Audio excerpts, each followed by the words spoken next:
আমার মনে হয় হাদির বিচার বাংলাদেশ হওয়া উচিত, কিন্তু হাদি একটা ভালো লোক ছিল। কেন পাইনি? কিভাবে আমাদের সাথে এত ছলনা করছে অন্তর্বর্তীকালীন সরকার, আমি বুঝতে পারি না যে শহীদ ওসমান আদির হত্যার বিচার কি বাংলাদেশের মাটিতে হবে, নাকি অন্য সকল বিচারের মতো সময়ের সাথে সাথে হারিয়ে যাবে? কি মনে হয় আপনার? না, আমার মনে হয় অবশ্যই বিচার হবে। বিচার হবে না কা, যেহেতু বর্তমানে যে অবস্থা দেশের, সবসময় ন্যায় বিচার এখন বর্তমানে ন্যায় হয়।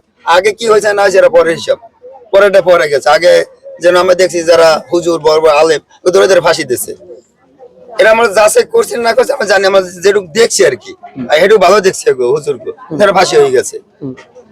কারণ বর্তমানে ওসমান হাদির বিষয়টা এরা খুন করে পালাই গেছে, পালাই যাওয়ার কোনো ই নেই তো জায়গা।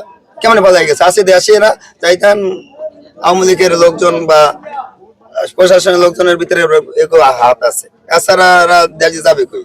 আচ্ছা, এক চোর 2 দিনের ভিতরে ধরে হালাছে, বাংলাদেশ যে প্রান্তে থাকুক চুরি করলে ধরে ভালো একে ধরতে পারে না কা।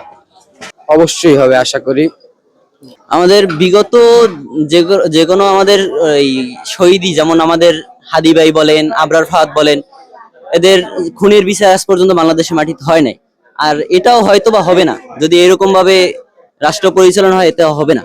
খুবই দুঃখের সাথে বলতে হচ্ছে যে আজ 24 জুলাই পরবর্তী সময় এসেও আমার ভাই হাদি, জুলাই যোদ্ধা, একজন সত্য পথনির্দেশক, তার হত্যা হয়েছে এই দেশের মাটিতে ভারতীয় আধিপত্যবাদীর আধিপত্যবাদীদের হাতে। এই আমার ভাই হাদির যে হত্যাটা হয়েছে, সেই হত্যার আজকে 14 দিন পেরিয়ে গেছে, কিন্তু আমার ভাইয়ের হত্যার বিচার আমরা আদতে পাই নাই।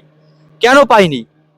কিভাবে আমাদের সাথে এত ছলনা করছে অন্তর্বর্তীকালীন সরকার, আমি বুঝতে পারি না যে আমার ভাই, একজন হাদি ভাই, তার মতো একটা লোককে দিনে দুপুরে সবার সামনে যে হত্যা করছে, সেই হত্যাকাণ্ডের বিচারটা কি মানে দরকার ছিল না বর্তমান সময়ে? কেন আমরা পাচ্ছি না সেই হত্যাকাণ্ডের বিচার? কি করছিল আমার ভাই আপনাদের অন্তর্বর্তীকালীন সরকারের সাথে অপরাধ? আমি এই প্রশ্নটা তাদের কাছে জানতে চাই। তাদের কি এইটুকু ক্ষমতা নেই যে দুটো খুনিকে তারা ধরে আনবে, তাদের শাস্তি নিশ্চিত করবে? কিসের জন্য তাইলে দরকার এই অন্তর্বর্তীকালীন সরকার? স্বরাষ্ট্র উপদেষ্টা, আপনাকে সম্মানের সহিত বলতে চাই, আপনি যে আপনার দায়িত্বে আছেন, কিসের জন্য আপনাকে ওই স্বরাষ্ট্র উপদেষ্টা হিসেবে আমরা বানিয়েছি? কেন বানিয়েছি? আমাদের ছাত্রদের নিরাপত্তার জন্য, দেশের জনগণের নিরাপত্তার জন্য, জনগণের স্বার্থের জন্য।